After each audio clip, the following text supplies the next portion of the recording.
It began on a night that felt unusually quiet, the kind of silence that presses against your ears until your thoughts grow loud. At exactly 3:17 a.m., my phone vibrated on the table beside my bed, lighting up the room with a pale glow. There was no caller ID, no notification sound, just a single message waiting for me. When I opened it, my stomach tightened. It was a voice note. I hesitated before pressing play, and when I did, I heard breathing. My breathing, slow, uneven, and terrified, followed by a whisper that said my name in a voice I recognized immediately, my mother's.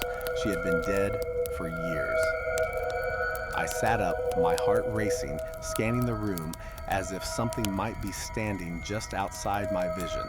The air felt colder, heavier, and the smell of damp soil crept into my senses. My phone vibrated again. This time it was a photo. The first rule in my family was simple: never answer the door after midnight, no matter who was knocking. I didn't know why, and no one ever explained it to me. But the fear in my grandmother's eyes whenever the topic came up was enough to make me obey, until the night the knocking started anyway. It was soft at first, almost polite, 3 slow taps that echoed through the house at exactly 12:04 a.m., followed by my father's voice calling my name from the other side. The problem was, my father was asleep in the room next to mine, snoring loudly. I stayed frozen in bed, listening as the voice outside repeated my name again, perfectly calm, perfectly patient, like it knew I was awake and waiting for me to make a mistake. The knocking grew louder as the minutes passed, the sound changing from knuckles to something heavier, wet and hollow, as if bone was striking wood instead of flesh. Everyone in my neighborhood knew about the emergency broadcast that wasn't an emergency.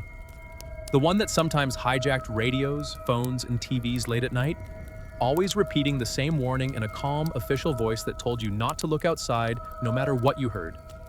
I never believed it until my television turned on by itself at 1:11 a.m. The screen filled with static and a message reading, "This is not a test," followed by instructions that felt strangely personal, telling me to lock my doors, turn off the lights, and stay away from windows. Because something was learning how to move like us. As I sat in the dark, my phone vibrated with alerts from neighbors, claiming they could hear people calling their names from the street. Voices copying loved ones perfectly but pausing too long between words, as if they were being read from a script.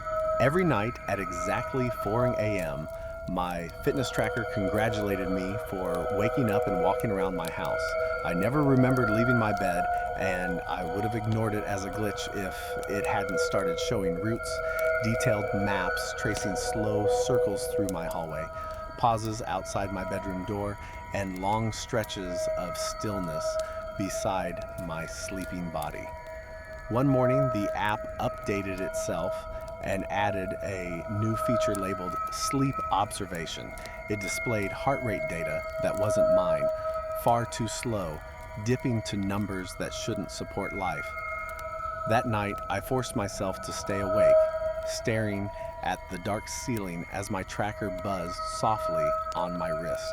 It counted steps I wasn't taking, while the sound of bare feet moved carefully across the floor.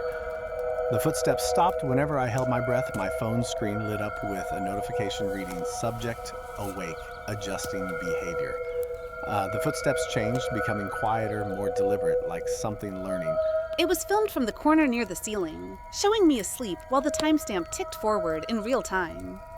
I tried to close the app, but it wouldn't let me. Instead, it zoomed in slowly as a second figure emerged from the darkness beside my bed. Its shape was unstable, flickering like a corrupted file. It replayed my movements from earlier that day with a slight delay. Text appeared beneath the video, explaining that the human brain only notices memory gaps after replacement begins. As I watched, the thing leaned close to my face, studying it carefully. It practiced my expressions, my breathing, my stillness. My phone vibrated again with a final message that read, "Transfer at 98%, remain unconscious." When I felt my body grow heavy, unable to move or scream, I understood why the app had so many 5-star reviews. Because no one who completed the process was left to remember anything at all. I always thought the old forest behind my apartment was empty, just trees and shadows. Until the night I heard someone calling my name from deep inside. Soft at first, almost a whisper carried by the wind, then louder, repeating things only I could know, my childhood fears. The exact words I'd said when no one was listening. The names of people I had sworn never to mention, drawn by a mix of curiosity and terror. I followed the voice between the twisted trunks.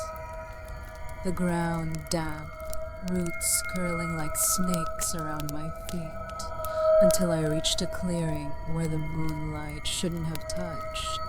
There, I saw dozens of figures hunched in silence, their faces blank.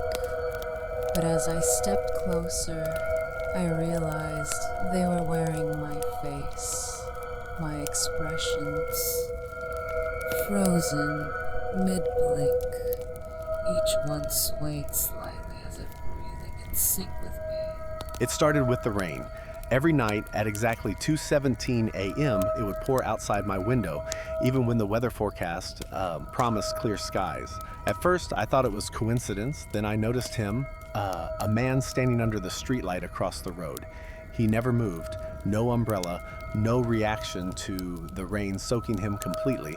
He just stood there, head tilted slightly upward as if listening for something only he could hear.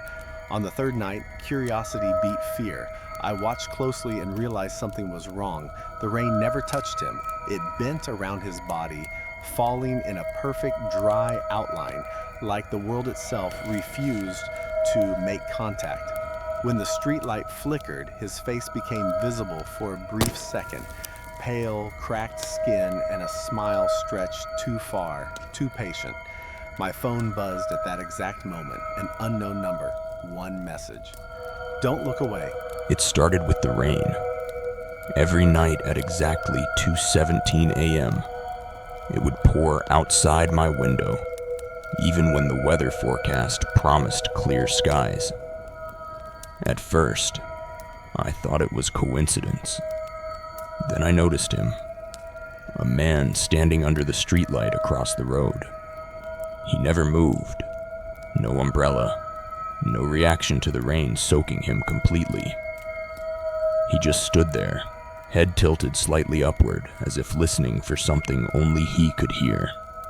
On the third night, curiosity beat fear. I watched closely and realized something was wrong.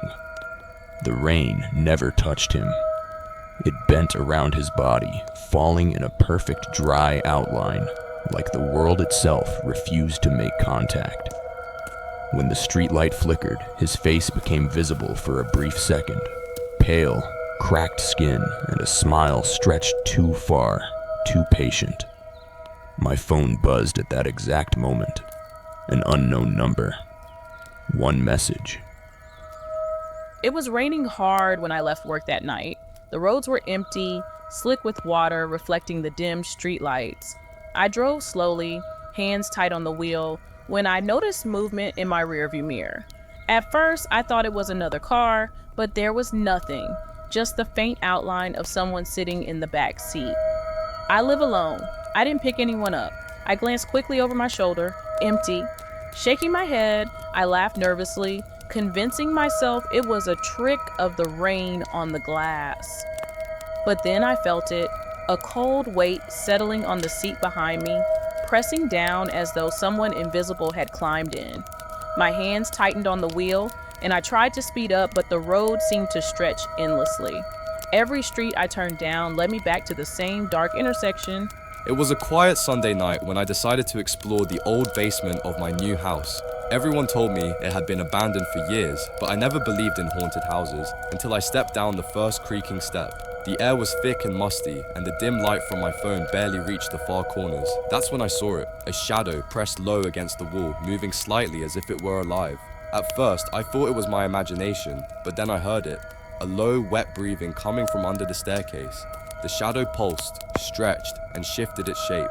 I froze, every instinct screaming to run, but before I could move, a voice whispered from the darkness, "You shouldn't have come down here." I stumbled backward, tripping over broken boards, and the shadow reacted. It rose slowly, taller than any human should be, limbs bending at impossible angles. It started on the first night I stayed alone in my apartment. At exactly midnight, I heard a soft knock at the door. Strange, because I wasn't expecting anyone. I ignored it at first, assuming it was a neighbor or the wind. But then came the voice. Low, deliberate, almost melodic. "Open the door," it whispered. I froze. The voice sounded exactly like my own. I peeked through the peephole. Nothing. Just the dark hallway, empty and quiet. But the knocking didn't stop. It grew louder, faster, synchronized with my heartbeat. I grabbed a kitchen knife and slowly opened the door. The hallway was empty, but a small envelope lay on the floor. I picked it up and froze. Inside was a single photo of my apartment. And me, asleep on my couch.